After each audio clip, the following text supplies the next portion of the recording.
بسم الله الرحمن الرحيم. السلام عليكم ورحمة الله وبركاته. أعزائي متابعي قناة اللواء العربي، أهلا بكم معنا في برنامج دائرة الحياة. كل مرة احنا بنتكلم فيها عن الإدمان وبنطلع مشكلة وبنخرج اللي جواكم. المرة دي هنتكلم عن موضوع تاني خالص وبرضه يخص الشباب. الموضوع اللي احنا هنتكلم فيه وبيخص الشباب الهجرة غير شرعية. الهجرة غير شرعية ديت اللي بقت ما شاء الله بقت كتيرة جدا. الشاب ما يلاقيش شغل يطلع يعمل هجرة غير شرعية، يا يعيش يا يموت. كل اللي هو شايفه قدامه انا هنا ميت وهنا ميت، فاسافر بره احسن. ممكن فرصة 20% تتضح ان مثلا ان هو يعدي.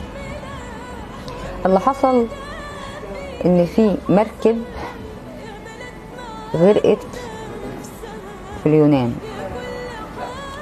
المركب دي كانت مسافرة عليها 750 اكتر من 750 شخص.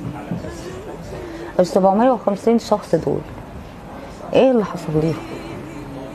المركب وهي بتغرق كلموا اكتر من مرة واستنجدوا واستغاثوا بغفر السواحل، ولكن لا حياة لمن تنادي.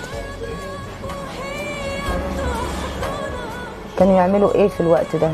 مركب بتغرق، 750 شخص روحهم بتروح. ده كله عشان يسافروا من بلد لبلد بهجرة غير شرعية.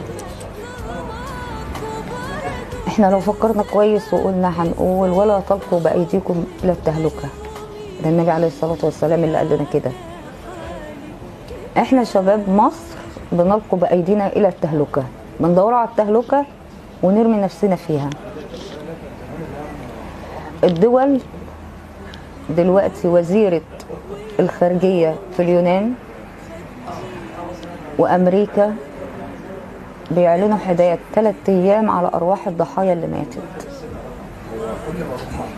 الضحايا اللي لحد دلوقتي فيهم ناس، هو كل اللي نجي منهم 140 ضحية، واللي ما بين غريق وجريح واللي ميت. وهنعرض لكم الصور والأدلة كمان. في نهاية الحلقة هتشوفوا كل حاجة صوت وصورة. بس كل اللي مزعلني وتعبني حاجة واحدة بس، الأهالي بتسيبوا ولادكم ليه للهجرة غير شرعية؟ أي حد يقول لكم ورقة اهو وهتسافروا وهتمشوا وهتروحوا. الرزق اللي ربنا كاتبهولك في بلد تانية هتلاقيها هنا. هي ليه نهاجر مكان تاني؟ ما نبدأ مشروع، ما نبدأ أي حاجة. ولا يجوز الهجرة الغير شرعية. لو احنا هنبص بقى في الأحكام الشرعية، هي لا يجوز الهجرة غير شرعية.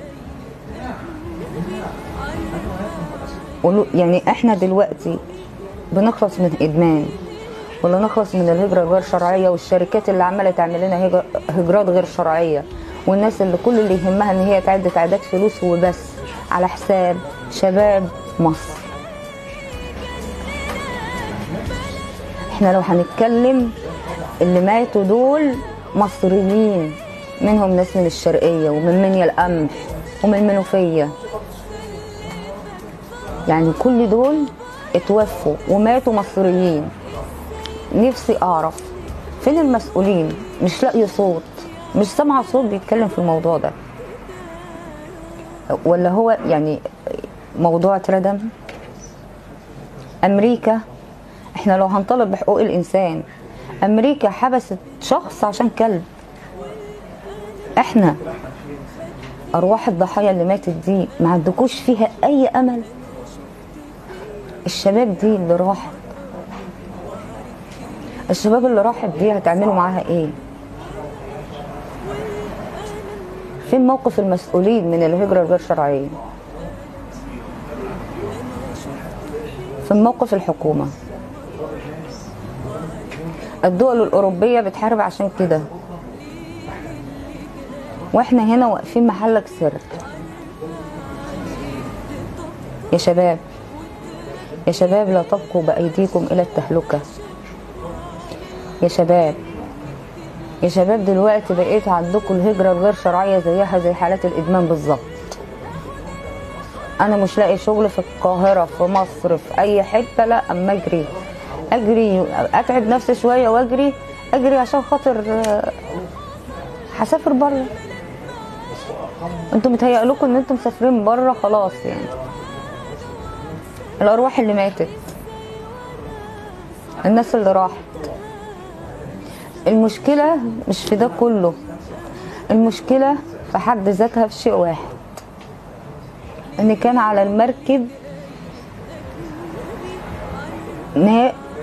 يعني بما يعادل 50 سيدة وطفل من 12 سنة ل 13 سنة، حتى هم كمان هجرة غير شرعية.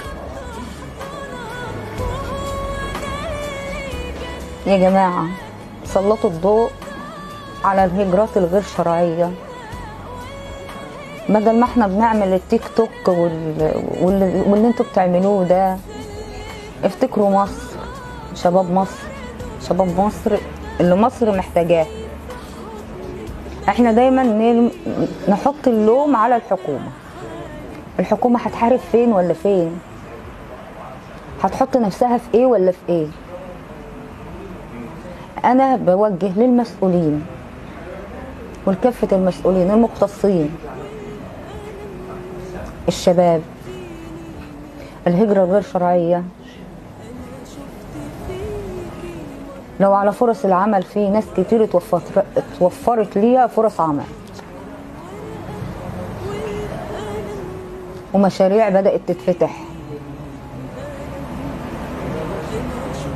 فكروا بعقلكم، ما تفكروش وتجروا ورا المادة. عمالين تجروا ورا المادة، هتفضلوا طول العمر تجروا ورا المادة.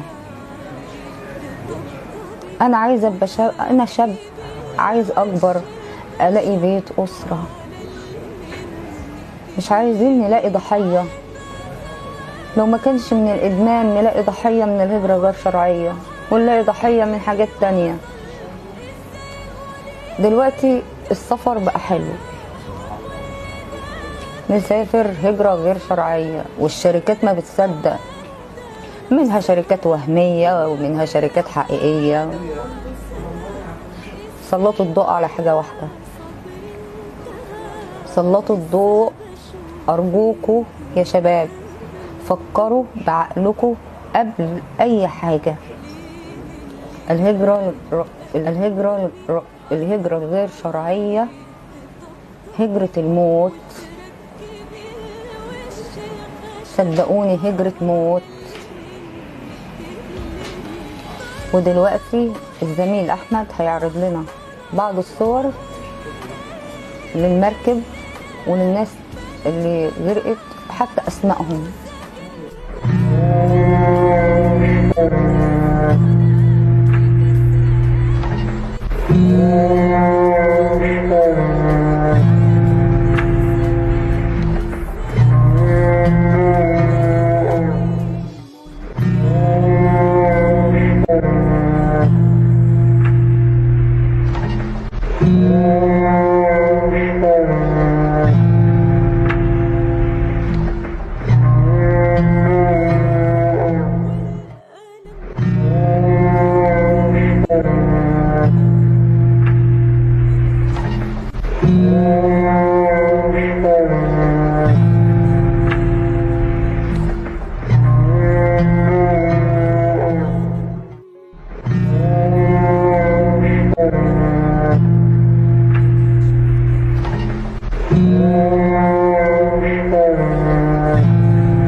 يعني كلنا شفنا الضحايا حتى بأسمائهم، المركب وهي بتغرق، انا بس بوجه لاولياء الامور، ابنك عاوز يسافر اعرفوا سافر فين وليه وهجرته ماشيه ازاي. انا ما بقولكوش ما تسافروش، سافروا بس سافروا صح، سافروا قانوني. هو احنا حرام نمشي بالقانون؟ حرام نمشي صح؟